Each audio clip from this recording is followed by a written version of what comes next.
Hello and welcome to my review of the Fenix HP35R Search and Rescue Headlamp, where we will take a look at the headlamp and test it in a real-world situation below the ground, as this is where I will mostly be using it.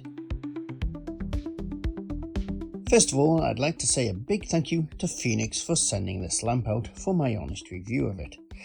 Having used the HM71R headlamp for nearly a year at this point, and that having worked flawlessly in even the most stressful environments we have presented to it, I jumped at the chance.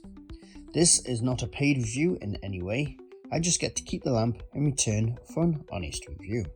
This, being a professional grade search and rescue light, is not an inexpensive headlamp, but it could pay off as more of a long-term investment with the reliability and performance we have seen with Fenix's other products. In this review, we're going to try to point you in the right direction as to whether this lamp is worth you parting with your hard-earned for. So, first of all, we will take a look at the physical lamp itself, then we will test the lamp underground, where we will look at its tech specs as we use it.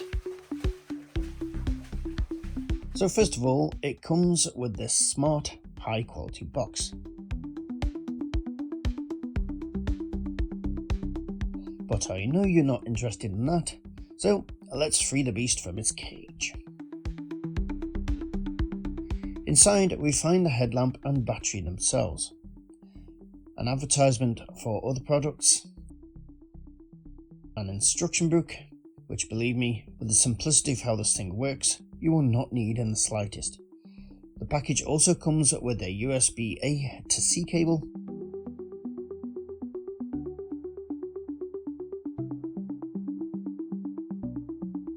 and an extension lead.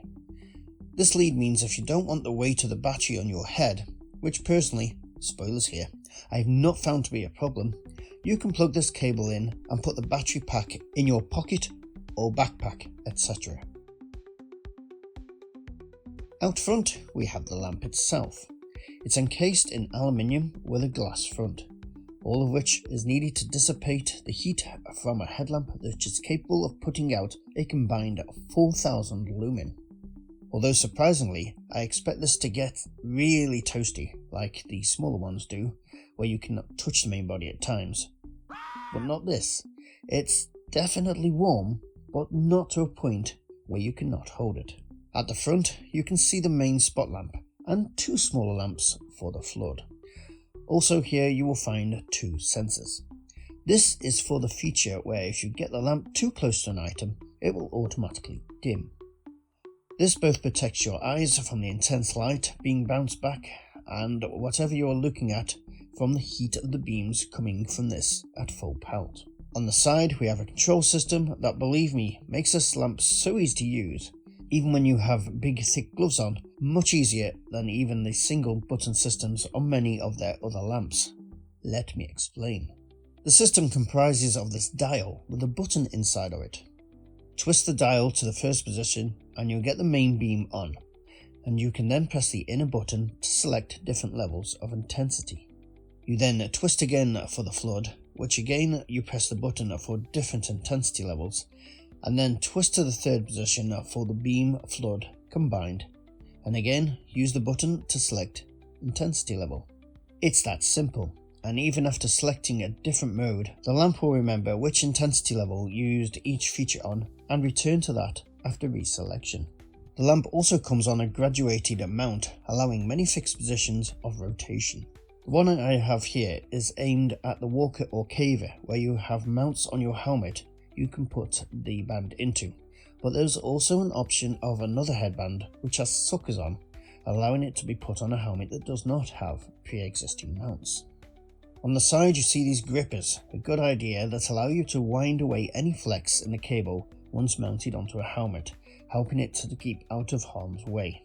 Around the back is the battery, which is a beastly 10,000 mAh, fully sealed unit. As well as providing power to the headlamp via this connector, it also has a charge indicator and its own 20 lumen red light, which you can select as solid or flashing in an emergency. Although I personally won't be using this in my explores, as I find it a bit too potent underground for those following me. The battery has a USB-C slot, which apparently has its own level of water resistance, although that's something I'm not going to test, and you can use that port to use this as a power bank. With the battery, I cannot at present confirm whether Fenix will be selling these separate, but from what I've read and seen, they do work with existing Fenix batteries with the same adapter. Okay, let's take this underground and see how it performs. So here we are in the stope in Ramp Guild lead mine in the Northern Pennines, England.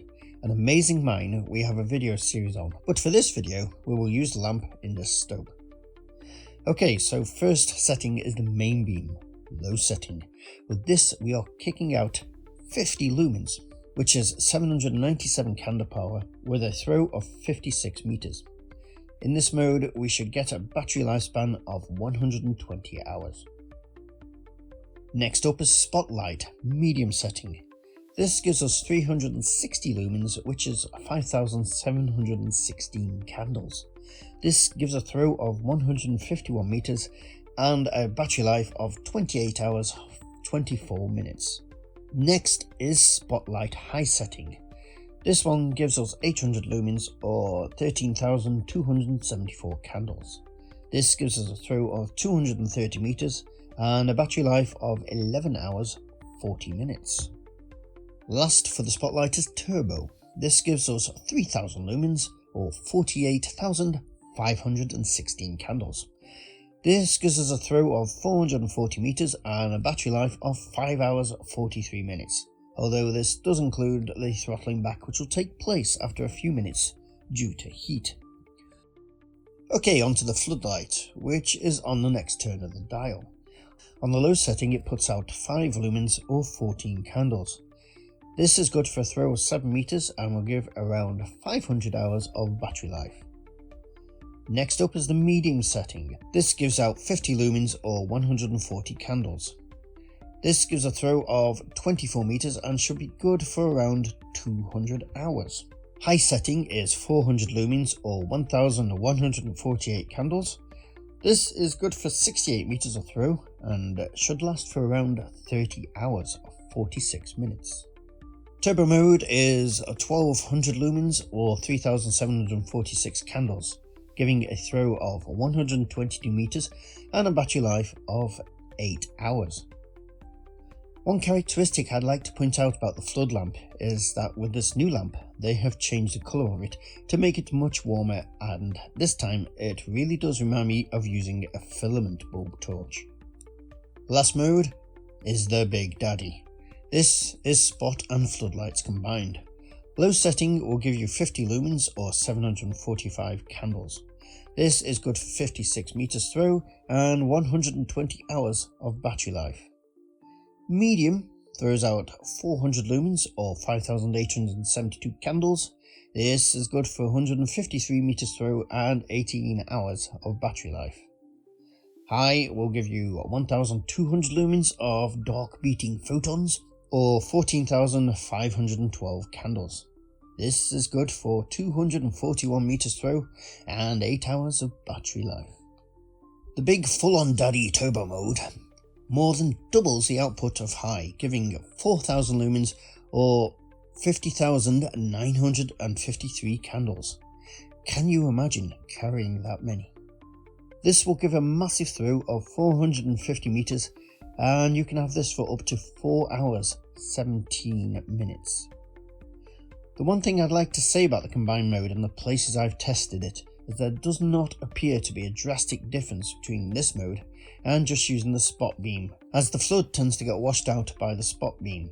Therefore, the flood does not really seem to contribute much in this mode, resulting in the only difference being a very slight change in colour.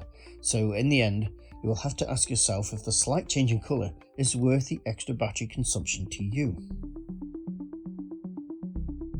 In conclusion, the Fenix HP35R search and rescue grade headlamp is a robust and high-performing tool designed for serious underground exploration as well as professional use. With its powerful 4,000 lumen output, versatile beam settings, and durable construction, this headlamp stands out as a reliable option for those who need dependable lighting in extreme environments. The intuitive control system, combined with thoughtful features like the dimming sensors and removable battery pack, make it user-friendly even in challenging conditions. While this may not be a cheap headlamp, the investment is justified by its performance, durability, and versatility. The range of lighting options and the battery's impressive capacity ensure that this headlamp can meet a variety of needs. However, the combined spot and flood mode might not offer a significant advantage over the spotlight alone, making it a feature to weigh based on your specific needs. Overall, if you're looking for a headlamp that can handle the toughest environments, the Fenix HP35R is a solid choice that could banish the darkness for you for many years to come. Do you have one of these headlamps yourself? What are your experiences with it? Other than that, if this video has been useful for you, then please leave a like, and thank you very much for watching.